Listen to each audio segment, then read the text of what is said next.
apie pilno grūdo produktus, bet noriu kalbėti ne tiesiog apie pilno grūdo produktus, nes dažniausiai apie tai ir girdim, kad juos reikia valgyti, bet kad jie yra skanūs ir netgi skanesni už rafinuotus.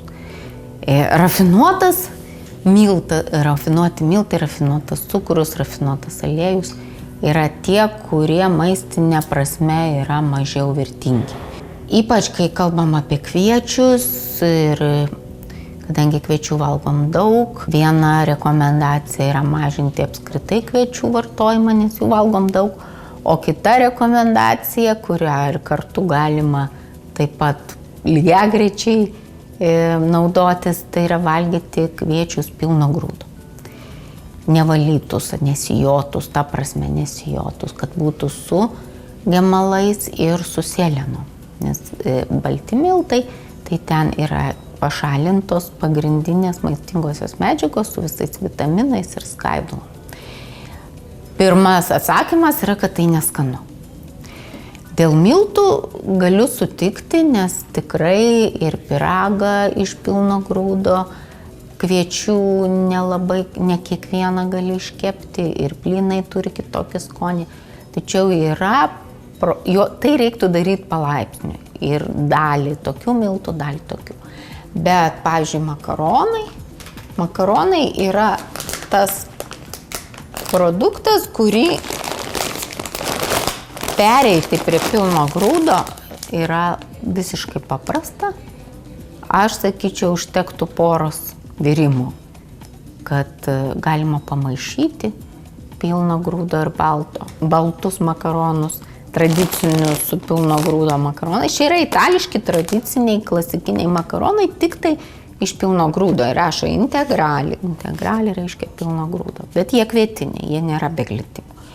Ir verda jie praktiškai tiek pat laiko, virti taip pat juos reikia, kad liktų kieti, al dente. Ir padažai tie patys lieka. Jokio streso skoninio tikrai nėra. Jeigu jis yra, po 2-3 karto jo nesijaučia. Man visai nesenai pasidariau savo išvadą, kad jau skaniau yra pilno grūdo makaronai negu balti. Ryžiai irgi kitas produktas, kurį nėra sunku pereiti prie pilno grūdo. Aš čia turiu juodus ryžius dėl įdomumo, bet aišku, rudi ryžiai yra tas pats pirmas atitikimas pilno grūdo ryžių. Bet jeigu jums nusibosta jau rudi ryžiai, galima bandyti juodus arba raudonus. Beje, ryžiai kiekvienos rūšies turi skirtingą maistinių medžiagų rinkinį. Tai galima jo žiūrėti kaip į kitą kultūrą. Pavyzdžiui, jeigu vieną dieną valgot baltus ryžius, kitą dieną rudus, po to raudonus ir juodus.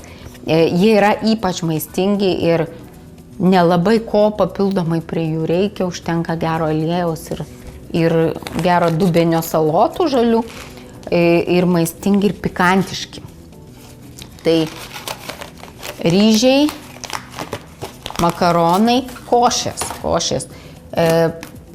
Avižos paprastai yra pilno grūdo, jos tiesiog traiškomos, niekas nuo jų specialiai nevaloma, nešalinama. Kepiniai. Su kepiniais yra sudėtingiau, tačiau tikrai yra skanių. Va čia yra sausainiai iš pilno grūdo kviečių. Ir jie yra skanūs. Galima rasti ir avižinių, ir kvietinių maišytų per pusę, ir dalies pilno grūdo. Bet kai žmonės dabar nori to pilnavertiškesnio maisto, tai gamintojai tai investuoja, daro receptūras ir tikrai nebėra teisinga sakyti, kad iš baltų miltų tai skanu, ar ten balti ryžiai tai skanu, balti makaronai tai skanu, o pilno grūdo tai neskanu. Priešingai. Ir tas skonio mūsų perėjimas, jis netrunka ilgai.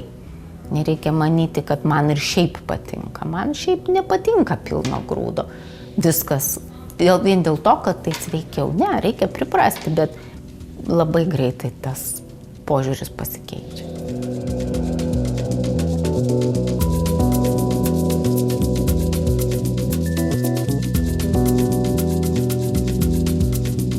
Thank you.